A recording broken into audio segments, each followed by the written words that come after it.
So, let me share some of the things that I think I heard on my travels.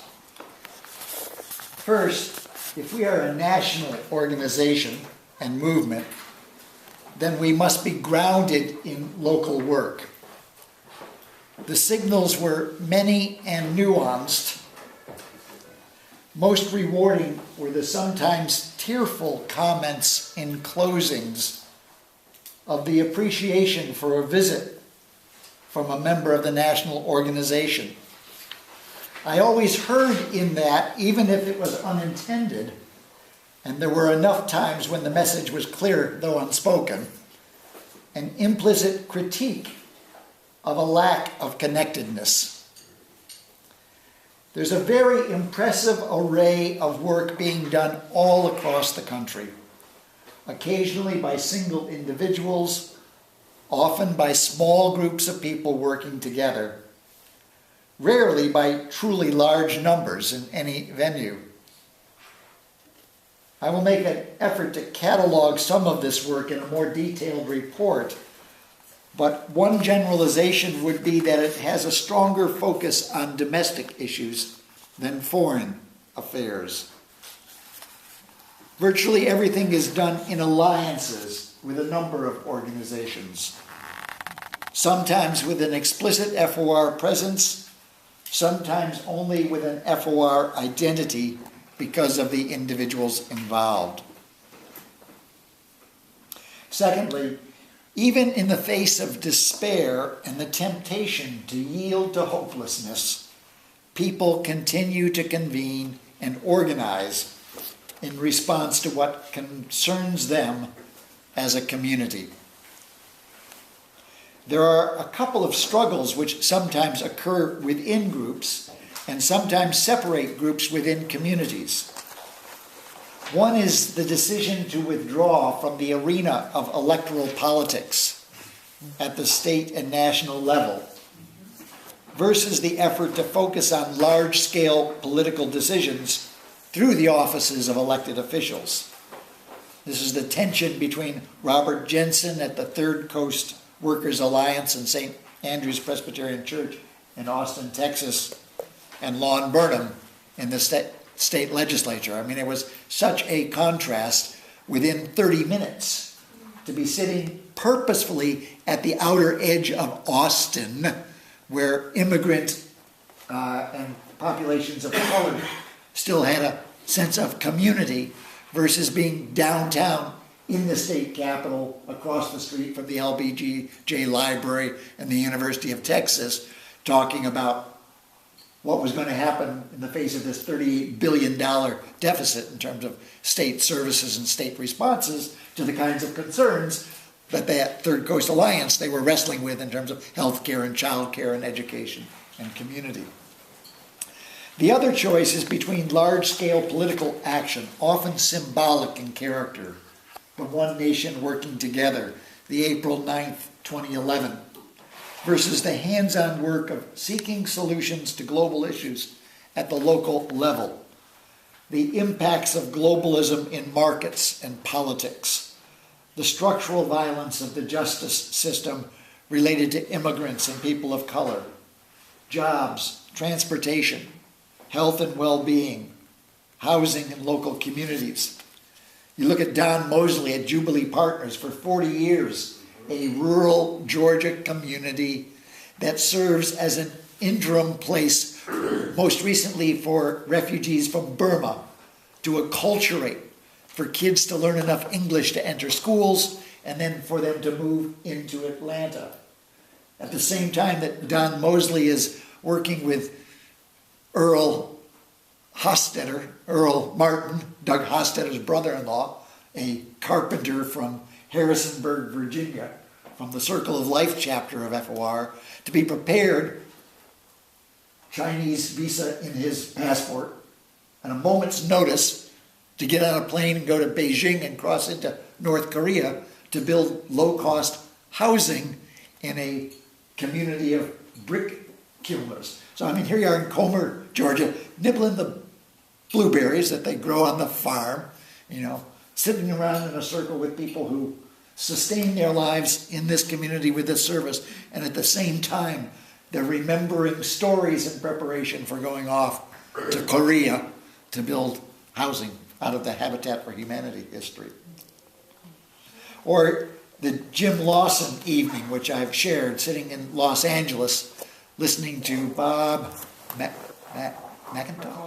McCloskey and Linda Durbeck talk about their work with school teachers on Islamophobia, their effort to get the Sheriff Lee Braca to let them into the largest urban prison jail in the country, and all of the other ways in which they're really present in LA. And Jim Lawson saying, it looks to me, and I haven't been paying real close attention recently, he says, it looks to me like the peace movement and FOR have allowed themselves to be distracted in support of being co-opted by the State Department and the Council of Foreign Relations to focus all of the attention on the Middle East and the wars overseas. We got problems and wars right here, and we need to bring this back home.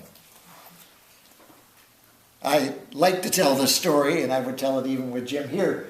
He said towards the end of that conversation, sort of, young man, I took that as sort of flattering, I wonder if you would have the temerity, and then his voice stopped. And I said, the temerity to what? And he said, to ask me what I'm doing in Los Angeles around these issues. Because he suddenly realized that he was operating at a level of abstraction that maybe wasn't as honest to the challenge that he was posing to me on behalf of FOR as he might have been. So, I mean, that was the kind of, sort of really honest conversation that took place. There wasn't any time for small talk. I was passing through. They made time in their lives to come together. And boy, how often we went right to the point. Or got there pretty quickly. Third, what we think is important is respected at the local level, but it often doesn't speak in an engaging way to their concerns.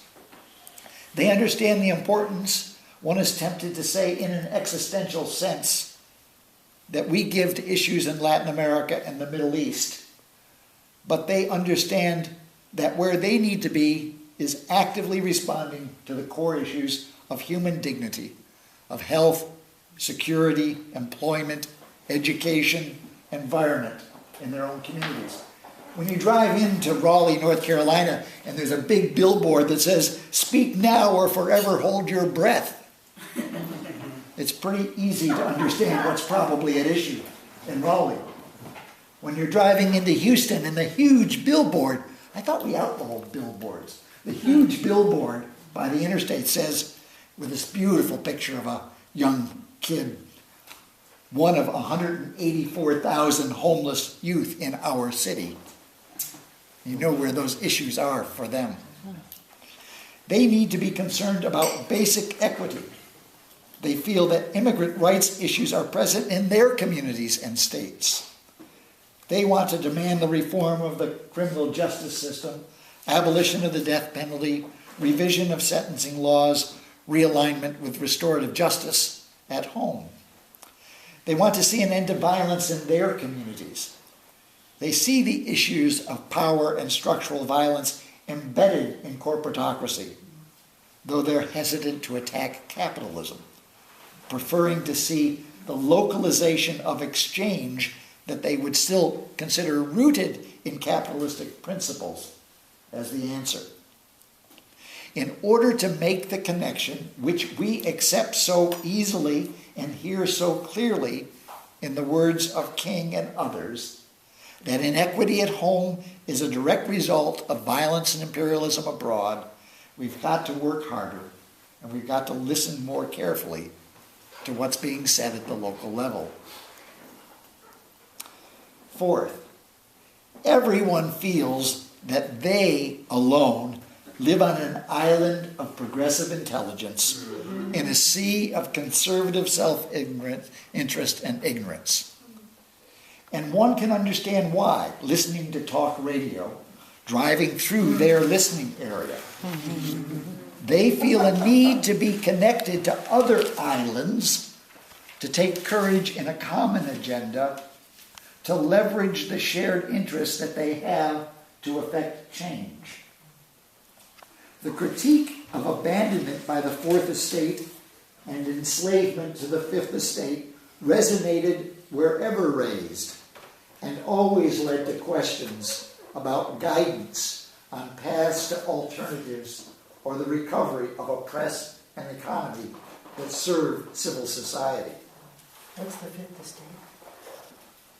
What's the Fifth Estate? Business. Materialism.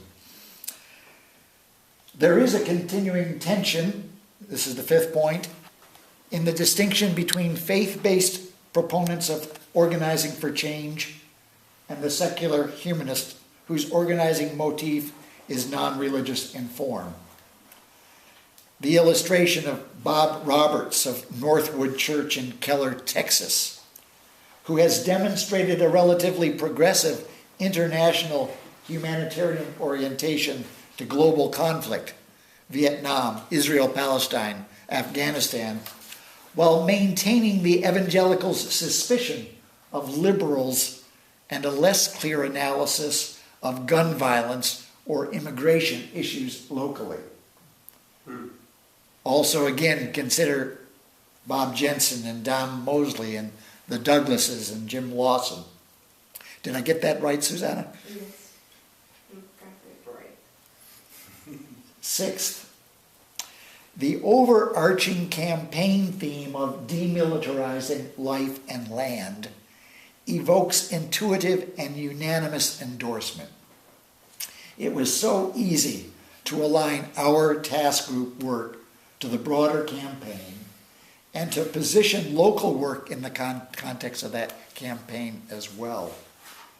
The sooner we can convert the theme to organizing and action materials, the more effective we will be in meeting our commitment to support local efforts.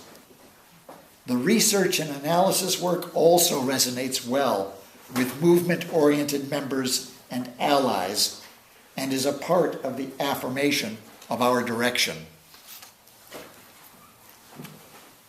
Seventh, the FOR elements that have the broadest recognition are Fellowship Magazine and the FOR USA website, training, and the National Council and its NIAC locus, and the leadership legacy, Musty, Dietz, Deere.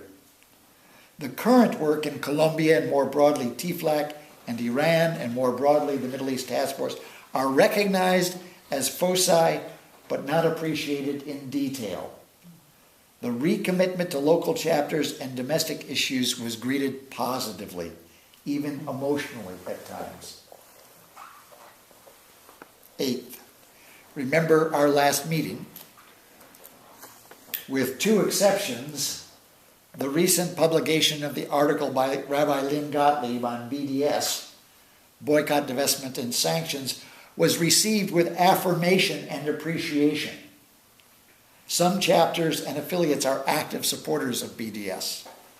The exceptions were in Atlanta, where the criticism was that the BDS position fails to give sufficient attention to the progressive and peace community within Israel, even while acknowledging that Gus Shalom, as an advocate of boycott relative to the settlements for 11 years already, and in Los Angeles, again, where the argument was that the level of dedication to the Middle East issues, from Israel, Palestine to Iran, Afghanistan, Pakistan, was an affirmation of the position of the United States State Department and the Council of Foreign Relations that give greater weight to the sufferings of peoples in the Middle East than the sufferings of domestic groups, including people of color and immigrants.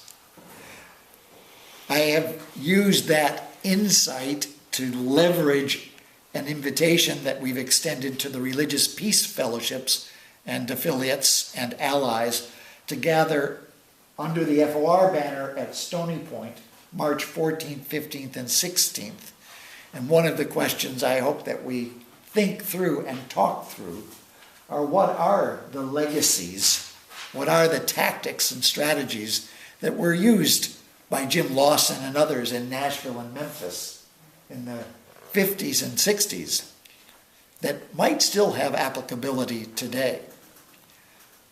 As an aside, because this didn't happen until late in my journey, but I trust again you're all attuned to the fact that we've discovered that the cartoon book, the comic book, the Montgomery Story, was translated into Arabic last summer and has been distributed in a variety of places, particularly we know in Cairo, and has been affirmed as one of the teaching resources that undergirded a commitment to nonviolence amongst the organizing communities there. And that's the kind of thing that Jim Lawson would take great pride in. He talked about, he used to distribute that comic book out of the trunk of his car in Memphis and Nashville. I went through again, taking care of myself, but in a way that's supportive of our work. I visited the National Civil Rights Museum in Memphis, and I happened to fall in with a school group. I probably wrote about this in one of my newsletters back. A group of maybe 13, 14-year-old kids from a little town in Arkansas that doesn't even have an elevator in the town. I mean, we've all had these experiences. The big event for the day was actually going up and down in the elevator, because that's not something they do in English Arkansas. But those kids were so well prepared for the experience of visiting that museum, and the mentor who took them through it was so well attuned to how to engage 13 and 14-year-olds. There were 40 or 50 of them, and he had them role-playing around the lunch counters, experiencing what it must have been like to stand in front of that burned-out bus shell there. And I was pleased to see the comic book there as they went down that section for FOR's history. So my basic concern for the overall journey was that in 46 days of travel, there were probably only a dozen appointments that could really be characterized as being with major donors. If you look at your annual report, when you go back to your room, it's enormously exciting. It has the same story to tell as I'm telling you. From page 18 to page 32, 14 pages of names in print, getting smaller and smaller page by page, of people who made contributions to FOR last year. But if you can't see it from where you are, but if you look at my copy, the orange underlinings are us and our support of FOR. This is the message they're going to get, and it's a nice picture. We're distributed nicely through that. And the red underlinings are the people that I saw as I traveled. There were 52 out of 600 that appear in $100 or more. So I saw a goodly number of our larger givers, but the point is that there aren't a lot of larger givers out there, that we don't have, and this is told the same story I opened with in terms of that pie chart. The contributed support to the organization is at risk in terms of sustaining our work. Many of the individuals I met had long histories of service as national council members and in national leadership roles. My favorite days were those where I started and stopped. I started at Kennett Square, Kendall Place, and Crosslands, the two Quaker retirement communities in Pennsylvania. Left at 10, and that was where I had lunch with two different groups. One of them vigils every single day on the highway that goes past Crosslands. And and Alan and Sally Briggs are there, and Chuck and Char Gosling. I mean, they're former staff members. You ask in a public setting, who knows FOR, and hands go up. There were 24 people at one meeting and a dozen at another. The rest were all out doing other things on this particular day. The next time I go, it'll be others. And then at Friendship Village in Tucson, to sit with Vernon Higginbotham and some of the others, Elizabeth Richards. I mean, these were people who, as children, remembered the visits to their family that Muriel Lester made as she was traveling the country. They brought pictures of themselves with Muriel Lester when they were children in the Philippines, or stories of the Dietzes when their parents were teaching on the faculty at Union in the Philippines. These were people who have never been or heard of Shiloh, because as far as they know, the National Council still meets at the offices in Manhattan, where they met when they were National Council members. And these are people that have $20 and $30 and $40 and $50,000 in the FOR annuity fund and are still drawing monthly checks at 90, 91, 92 years of age, who are telling their 70-year-old children that maybe they should consider taking out annuities. I don't want 70-year-old children taking out annuities. I want 40-year-old children taking out annuities. But the capacity of even our strongest supporters is restricted. Often those that register in our data as major donors long ago created annuities and trusts to produce precisely the returns of funds which they now produce. Now, people who made that decision 30 or 40 years ago were not only wise and sympathetic, they made investments in a number of similar organizations. And so in the last couple of years, we have seen a number of people turn their IRAs or their annuities back into FOR, so I'm not going to draw on this fund anymore, it's yours. One of my favorite stories, and it's one of them you can tell I like, it's the threadedness of it. So I am rushing across Ohio to get to Yellow Springs. I have this sort of tornado type experience in Ohio. I start in Cincinnati. For supper, I drive to Columbus to sleep, so I can go to a breakfast at a church in Columbus and then drive back down to Dayton for a talk, and then I go back up to Sydney to sleep that night, and then so the next day I'm on my way out of Ohio by circling back through Yellow Springs. We think that Mark did 10, maybe 12 communities in Ohio in 3 days. Yeah, and this was the 5 community day. So I pull into an intentional community, like we know here in Skyview Acres. It's called the Vale. It's a little circle of houses on the edge of Yellow Springs, Ohio, off the grid, go over a wooden bridge, down a dirt road, and here's a circle of houses, and the door opens to Ken and Peg Champney's house. And it was the most modest place I have seen on the entire trip. This is after the evening before, sleeping in a mansion on the same street that the governor of Ohio lives on, etc. Another major donor and contributor. 2 of them, about the same capacity annually. But the Champneys, he's 91 years old. He fits me in before he goes off for his dialysis treatment that day because he's got a kidney problem and he's too old for a kidney transplant. And he says, we're getting a little too old to harvest the butternut squash. That's what we contribute to this community. But we can still plant it. And he says, he was the founding editor and publisher of the Yellow Spring newspaper, the little town newspaper. His wife still writes for it periodically. We made a smart investment at the request of a friend as a young couple. It generated $1 million. We had no need of $1 million. We weren't interested in changing our lives. So we've set up a trust. I walked in and she says, we know why you're here. We give money every year, and so you'd like more. Basically, you're getting all you're going to get. But this is how it came to be. And just a wonderful conversation. But living so very modestly and just so open about it. So that's the same day that I go from Yellow Springs. I go into lunch with Bill Houston and Hazel Tukley in their 90s. They'd actually rehearsed the week before. They thought I was coming a week earlier. They had 6 friends over. They had such a good time, they did it again when I actually came the next week. Bill said his wife's memory was getting a little unclear. It was actually Bill too, I think. Cords and bare feet, fixing a beautiful lunch. And then I go down to Wilmington College in Wilmington, Ohio, and visit the Peace Learning Center there.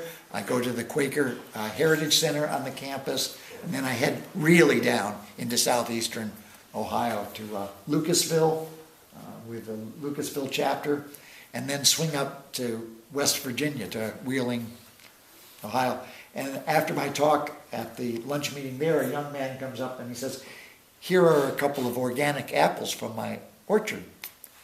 And I said, "Oh, that's fascinating. Where are you from?" And he said, "Well, Yellow Springs. I grew up as a kid next door to the Champneys. I learned printing. I'm now a professional printer because the Champneys were publishers. You know. Then I go on up to Pittsburgh and I have supper with Leonora Kaya, and she tells me that she met her husband at a peace camp that A.J. Musty ran in Media, Pennsylvania, when she came from Germany in 1947. And oh, by the way, she's from Wheeling, West Virginia, and was a part of that chapter where the young fellow was from. I mean, we are all tied together in this network. It's just, and that happened over and over again. So as you can tell that Ethan and Linda Kelly and Susanna were enormously helpful on logistics and hospitality and maintaining contact throughout the trip. Ethan's amazing. I'm driving into Texas at 1 in the morning and the phone rings in the car. He's bathing Matai and fitting a phone call in as I'm trying to figure out what this strange smell is. I realize it's Texas, it's oil. It took me a while. I told him it was Matai. So it would not have been the pleasure it was. It probably wasn't 1 in the morning. It was late. Whose time zone? Yeah. But it wouldn't have been nearly as much fun without Susanna and Ethan and Linda. It probably wouldn't even have happened without them. And as we were saying at supper, I got back only to find out that they haven't had enough of this. So we have another couple of trips planned moving forward. 6 of them. Coming to the Northwest. Susanna is, it was delightful, I think, for us together to begin to explore what the possibilities were in Texas.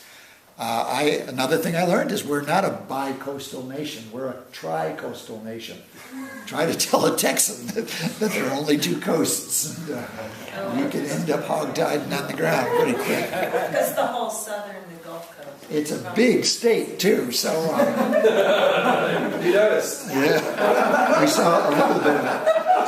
Let me just formally close with one more poem and then open it up to any discussion that we might want to have. Another great bookstore is called The Left Bank in St. Louis. It's right near Washington University, and I hadn't seen that good a collection of poetry in a long time. Jim Murphy immediately came to mind when I saw this, The Bush Years, poems by Michael Castrol, and they're all anti-war poems by a vet. And let me just close with this one, because once more it's sort of the prophetic voice reminding us that we need to be looking forward. It's called The Troubled War. The troubled war is crying for all the children it's killed. The troubled war wishes it could have a day off, dreams of a long vacation by the sea or anywhere that the air would be free of death. Tonight the troubled war cannot sleep. The children's deaths bother it. The troubled war tries to remember what brought it here to begin with. But all it remembers are lies, and the lies are beginning to trouble the troubled war. The night seems endless. Explosions echo and dissipate into tiny gradations of immortally deadly particles. The troubled war tosses and turns, but it cannot sleep. Its stomach is churning, its head aching, and the troubled war is sobbing.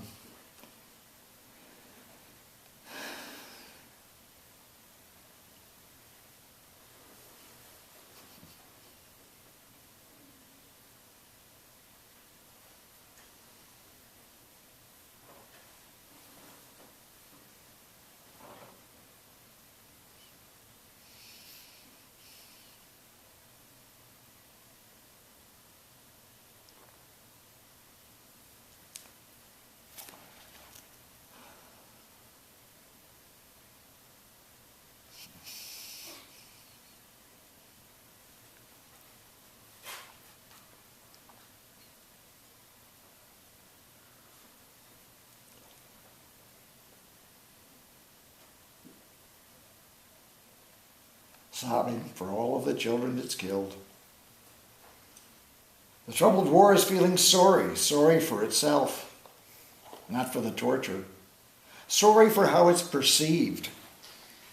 The troubled war is worried that all the children's graves and the stony prisons and the shoes now bronzed El Zardari threw at the president will be its only monuments.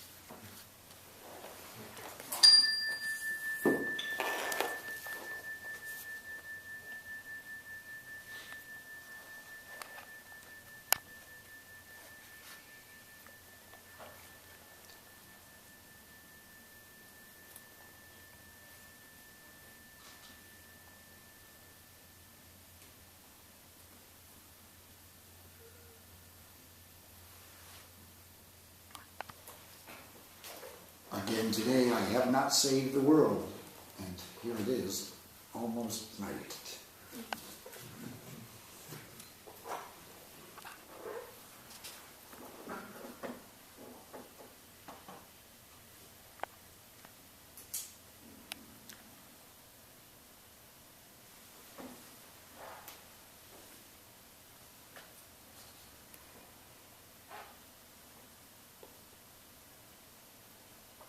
So Bill, we'll have to have you read some of your poems one night when we're together. You had a question? I do, and before I do my question, I just want to thank you. I was really looking forward to hearing this report. I think you're really filming us, and I really feel like you carried all of us with you through all those miles, as you carried all of them back. And so I just really, I'm glad you did this, I really am. My question is 600 people. How many would you guess are under the age of 50, if any? Yeah. It was interesting. I said a couple times, the larger the group, the more likely there were to be younger folks. So if it was a public, in Dayton, for example, at the Peace Museum, it was a wonderful evening with a number of students. In Raleigh, North Carolina, it happened that I arrived as the North Carolina Council of Churches was adjourning after a 3-day board meeting. David Lamott, who's very well known as a Christian folk singer, an inspirational folk singer, has just been hired as the peace person. And he's already beginning to bring a very exciting group of young folk together. There's something called the Wild Goose Festival that'll take place in Raleigh this summer at North Carolina, which is built on an English event on an annual basis. So music are involving some young people.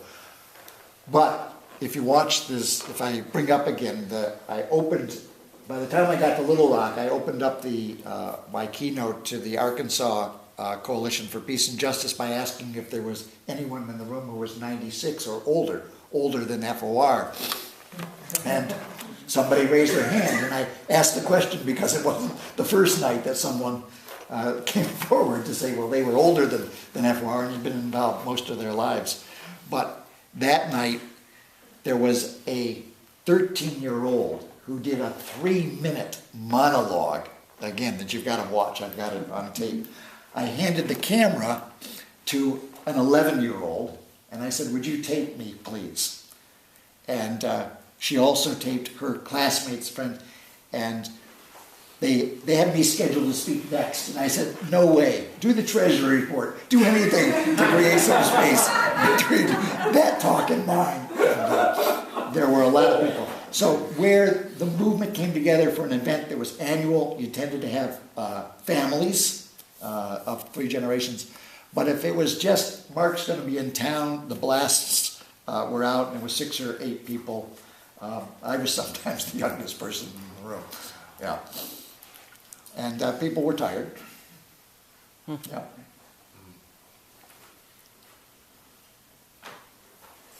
Mark, do you think that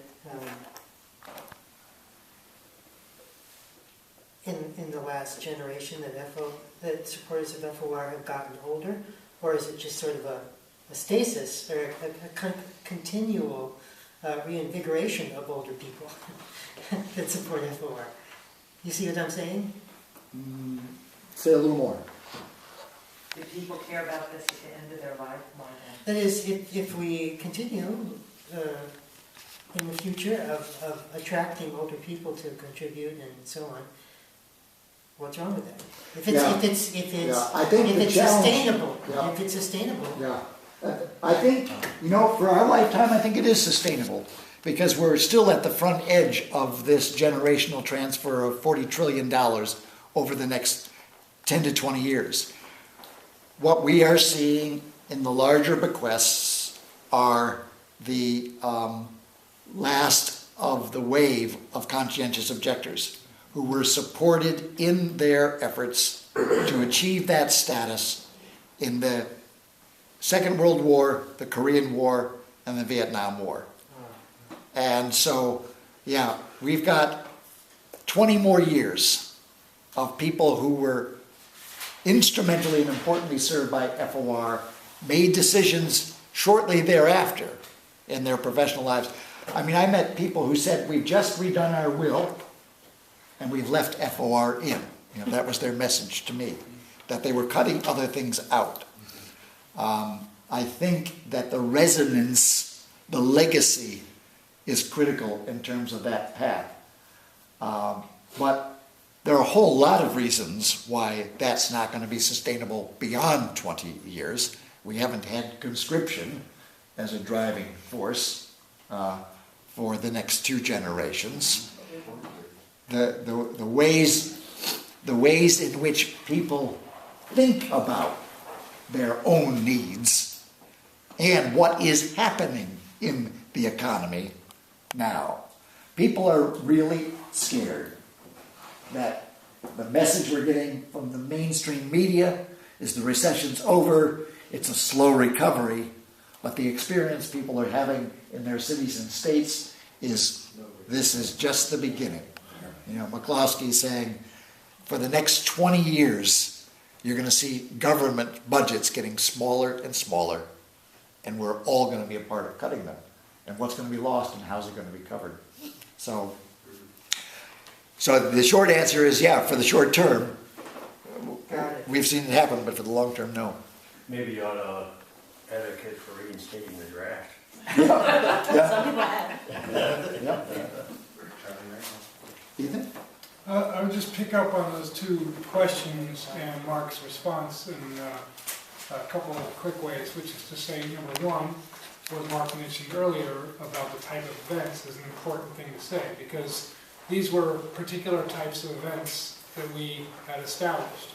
And we're always looking at other types of events, which people can suggest and help us to facilitate, and I'm going to come back to that in a moment. And number 2, to say that among all the different types of connections that could have been made, and as we all know by virtue of Mark's sharing, Mark is a connecting person. Mark can make unbelievable types of connections in terms of people's lives and how they relate. But we prioritized 2 types of connections that we wanted to make for these 2 first pilot trips. See the way he talks. First 2. First, Pilot. I'm going to come back to that, as I said. One is, we said we wanted to connect with as many of our quote-unquote major donors, and Mark has elaborated on that, as we could in the areas where he would be going. And the other was we wanted to focus on the chapters that we have and other formally affiliated groups in those areas. So there's lots of other relationships we could have. I mean, like when Mark was in St. Louis, we have a long list of organizations in St. Louis doing amazing different types of peace and justice work that we could connect to. But we wanted to focus most in terms of that on donors and chapters and affiliated groups if he's in one place. So, with those priorities in terms of what we set for this effort, the 2 things I want to say from there are, as I said a few minutes ago, Mark's going several other places over the next few months. And every time he's going somewhere, we're gonna add on 1, 2, 5 meetings, hopefully not 12 within 2 days, but, and you can and should be helpful to that. We sent out an appeal to you all a few weeks ago and got hardly any response to it. So the next time we send it out, we'd love to hear back from you. Mark's going to be going to Washington, D.C. at least once. He's going to be going to Cleveland, to Detroit, to Louisville, to Buffalo, Rochester, and of course we'll all be hopefully together in Seebeck. And so every time he's going somewhere, and I'm just starting with him, we're going to be adding 1, 2 various things onto that. For instance, when he goes to Louisville, he's also going to be going to Evansville, Indiana, Columbus, Indiana, and Columbia, Missouri, hopefully. So the second thing is to say that Mark's not the only person that's going to be doing this or should be doing it, and which includes hopefully those of us who are his staff colleagues, but also you all. I mean, the best trip visits that Mark had in some ways were the ones that Susanna and Mark did together because they were a team. And they brought different voices, different ideas, different connections, different possibilities. Hopefully there will be other team opportunities for each of us to be doing things together in the many parts of our country. And let's try to think about these trips that have happened and what's come out of that as opportunities for all of us to be doing that together.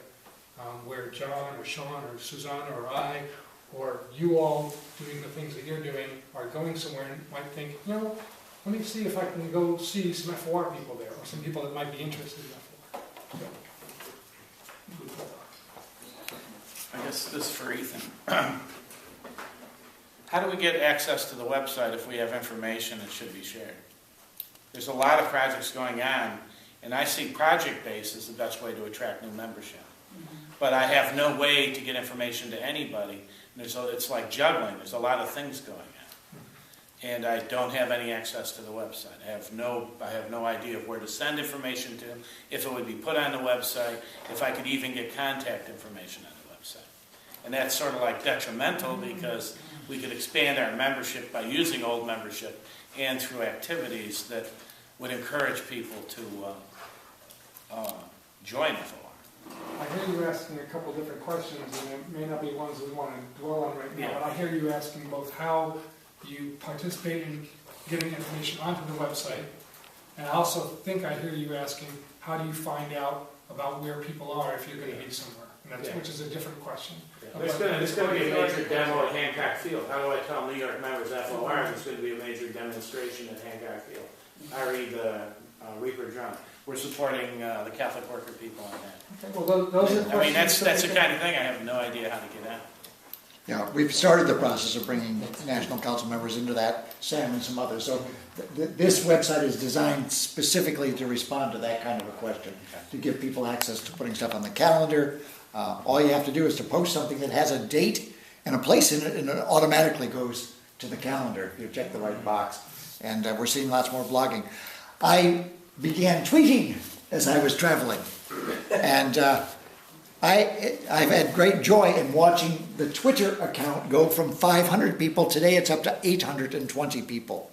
So I would say thank you in advance. I'd tie stuff out.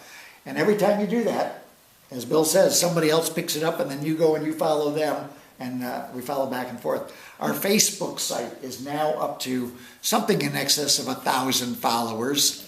1242. Last I looked, it was 1242. We decreased a little bit. Yeah, it goes up and down. It depends on what. But if there's content, things happen. So using the social media sites have been fun and helpful. So the website has that capacity. Anybody can go to our fellowship site and put something on the Facebook site that is broadcast. Those tools, the Twitter and Facebook, of course, are rolling, and so they only get seen by someone who's fairly close on your heels. The website stuff's there all the time.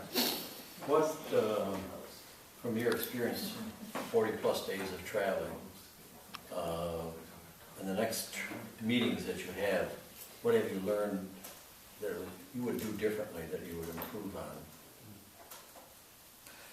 Well, I was constantly improving. You want to be consistent enough in what you say that it doesn't, but I don't want it to become stale. And so I found using the strategic plan, the 3 goals, as a very helpful way of organizing my thoughts. And as I said, there's not a lot of time. And so you get fairly quickly to the point.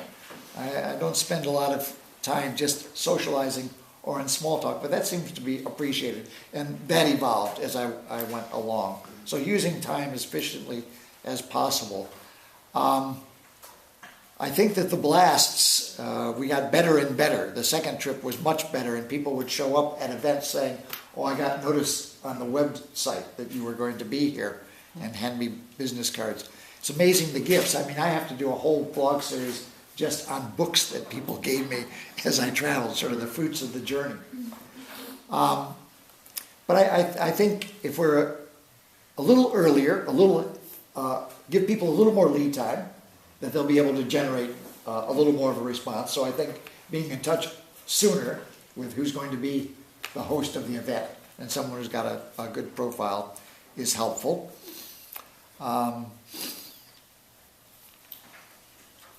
I'd hope that we keep working so that we're not doing these roundabouts, more direct. But I'm sorry. I mean, I've always wanted to drive across the country. It was great. And the other part of it is truly a humbling experience. Nobody was there because Mark Johnson was coming. That made no difference to us because FOR was going to be president. They had no idea who I was. But they were there because of the link that they have to the Fellowship of Reconciliation. And so it's how effectively you get that message out, that someone from FOR, and Nathan's right, any one of us would be a magnet in that way in many of these communities, and we ought to be taking advantage of that. We ought to really be leveraging that. I think Ethan's already planted the seed. We put a number of things out to this circle to give us additional nuance, and I would just appreciate more feedback. I mean, we've had this paradigm question on the web for a while, and I'd like response. I have put up other questions that people ask as we're traveling that we could get feedback from. So I guess I would learn, Will, how to be even more sort of a nuisance, more insistent in terms of asking for support.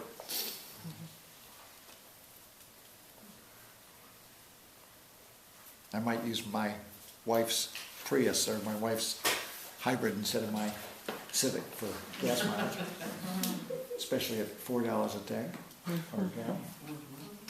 Just for fun, we do have 1,783 members today. On the Facebook site. Now, it goes up 1 or 2%. At first it was going up 10%, but the base gets bigger. 1 or 2%. 1,783 people. Plus you have locals. So it's late.